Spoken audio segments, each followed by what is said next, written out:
Tungabhadra dam 19వ gate పై AP సర్కార్ కూడా చర్యలకు ఉపక్రమించింది. డ్యాం దగ్గరికి చీఫ్ ఇంజనీర్ ని పంపించింది ప్రభుత్వం.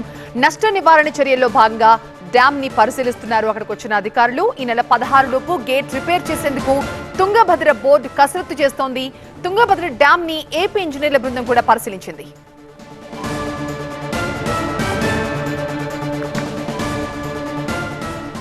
ఏపీ ఇంజనీర్ల బృందం ఇలాంటి అంశాలు పరిశీలించింది. చీఫ్ ఇంజనీర్ ఏమంటున్నారు? మా సీనియర్ కరెస్పాండెంట్ నాగిరెడ్డి మరిన్ని వివరాలు అందిస్తారు.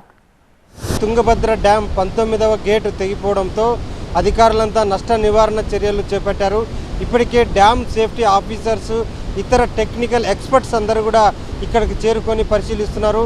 ఇంత పెద్ద ఎత్తున నష్టాన్ని ఎలా నివారించవచ్చు, నష్టాన్ని ఎంత మేర తగ్గించవచ్చు అనే దానిపై పూర్తి స్థాయిలో ఇక్కడ పరిశీలిస్తున్న పరిస్థితి ఉంది. ఇక్కడ చాలామంది డ్యామ్ ఎక్స్పర్ట్స్ అందరూ కూడా నిన్నటి నుంచి ఇక్కడే మకాం వేసి పరిశీలిస్తున్న పరిస్థితి ఉంది. ఇప్పుడు మనం చూస్తున్నాము, ఇంతవరకు ఎవరు కవరేజ్ చేయని విధంగా మనం ఇప్పుడు ఎక్కడైతే గేట్ తెగిపోయిందో, తుంగభద్ర డ్యామ్ 19వ గేట్ తెగిపోయిందో ఆ డ్యామ్ గేట్ మీద మనం ఇప్పుడు ఉన్నాము. ఇప్పుడు చూడొచ్చు, మనము 19వ గేట్ నుంచి నీరు వృధాగా ఎంత పెద్ద ఎత్తున పోతుందో మనం ప్రత్యక్షంగా చూస్తున్నాము. 19వ గేట్ దగ్గర నుంచి ఇప్పుడు మనం మాట్లాడుతున్నాము. ఈ 19వ గేట్ నుంచి దాదాపు 40,000 క్యూసెక్కుల నీరు డ్యామ్ నుంచి దిగువకు వృధాగా పోతున్న పరిస్థితి ఉంది. ఇంతవరకు ఎవరు కూడా ఇక్కడికి వచ్చి కవరేజ్ చేయలేని పరిస్థితి ఉంది. మనం ప్రత్యేకంగా ఇక్కడికి వచ్చి కవరేజ్ చేస్తున్నాం. ఇక్కడికి దాదాపు 33 గేట్ల నుంచి నీరు డిశ్చార్జ్ అవుతుంది. ఇప్పుడు 19వ గేట్ నుంచి కూడా 40,000 క్యూసెక్కులు నీటిని దిగువకు విడుదల చేస్తున్నారు. ఎక్కడైతే గేట్ కొట్టుకుపోయిందో 19వ గేట్, అదే గేట్లో మరొక టెంపరీ గేటును ఏర్పాటు చేసేందుకు అయితే అధికారులు ప్రయత్నిస్తున్నారు. దీనినే స్టాప్ లాక్ ఎలిమెంట్ పేరుతో ఒక టెంపరీ గేట్ను ఏర్పాటు చేసేందుకు ఇక్కడ టెక్నికల్ ఎక్స్పర్ట్స్ అందరూ కూడా ప్రయత్నాలు చేస్తున్నారు. ఇప్పటికే దీనికి ఆర్డర్ కూడా ఇచ్చారు, డిజైన్ చేసి ఆర్డర్ కూడా ఇచ్చారు. దీని బరువు 48 టన్నుల బరువు ఉంటుంది.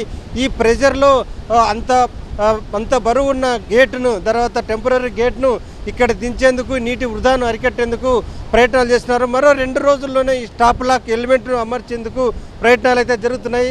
ఇక్కడ మనం చూస్తున్నాం, కొంతమంది ఎక్స్పర్ట్స్ ఇక్కడికి డ్యామ్ దగ్గరికి వచ్చారు. సార్, ఇది ఏ విధంగా జరిగింది అనుకోవచ్చు సార్? ఏ విధంగా మీరు ముందుకు వెళ్తున్నారు సార్? 1956లోనే మన ఈ డ్యామ్ నిర్మాణం పూర్తయింది. మనకి గేట్లకి ఆయుర్దాయము మనము 45 సంవత్సరాల కంటే ఎక్కువ ఉండదు. ఇది దాని వయసును మించి బతికింది. ఇక్కడ మేము చూసినట్టయితే ఇది ఫ్యాటిక్ అనేది ఒకటి మెటల్కి ఉంటుందండి. ఎక్కువ సార్లు మనం కిందకి పైకి వంచడం అనేది జరిగితే రాయి ఏదైతే 100 సార్లు కొడితే ముక్కలు అయిపోతుందో అలా మెటల్ కూడా చీరినట్టుగా అయిపోతుంది అనమాట. ఆ విధమైన డిఫరెన్షియల్ మూమెంట్ వల్ల మాత్రమే ఈ గేట్ పోయింది. అన్ని డ్యాములు కూడా దాన్ని అల్ట్రాసౌండ్ స్కానింగ్ కూడా చేస్తారు. చేసేసి ఎక్కడెక్కడ వీక్ ఉన్నది అవన్నీ స్ట్రెంథెన్ చేస్తారు. ఈ గేటుని మన 16వ తారీఖు లోపల స్టాప్ లాక్స్ పెట్టి నీరు వృధాగా పోకుండా ఆపేస్తున్నాము. మనము ఇప్పుడు ప్రస్తుతానికి ఈ డ్యామ్లో 97 టీఎంసీ వాటర్ ఉంది. మొత్తం ఈ డ్యాము గేటు అనేది డిస్టర్బ్ అయ్యే ముందు 105 టీఎంసీ వాటర్ ఉంది. ఇంకొక చుక్క కూడా నీరు వృధా పోకుండా కాపాడుకోవడం జరుగుతుందండి. ఇది పరిస్థితి. డ్యామ్ నుంచి నీటిని వృధా కాకుండా అరికట్టేందుకు ప్రయత్నాలు చేస్తున్నామని చెప్పి చీఫ్ ఇంజనీర్ రత్నాకర్ చెప్తున్నారు. ఈ డ్యామ్ 70 ఏళ్ల క్రితం నిర్మించింది. ఎప్పుడు కూడా ఇలాంటి పరిస్థితి రాలేదు. తొలిసారిగా ఈ పరిస్థితి ఏర్పడింది. ఈ నెల 16వ తేదీలోగానే ఇక్కడ స్టాప్ లాక్ ఎలిమెంట్, అంటే ఒక టెంపరీ గేట్, 48 టన్నుల బరువు ఉన్న ఒక టెంపరీ గేట్ను ఇదే ప్లేస్లోనే అమర్చడం వల్ల నీటి వృధాను అరికట్టవచ్చు. తుంగభద్ర దిగువ ఎగువ కాలువల ద్వారా 4 లక్షల ఎకరాల్లో పంట ఉంది. ఆ పంటలకు కూడా ఎలాంటి డోకా ఉండబోదని మనం ఇక్కడ నుంచి చెప్పవచ్చు. కెమెరా పర్సన్ వీరేష్తో Nagireddy, TV9, Tungabhadra dam.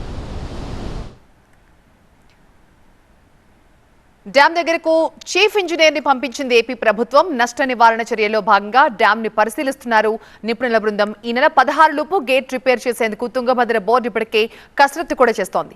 Tungabhadra dam ని పరిశీలించారు ఏపీ ఇంజనీర్ల బృందం.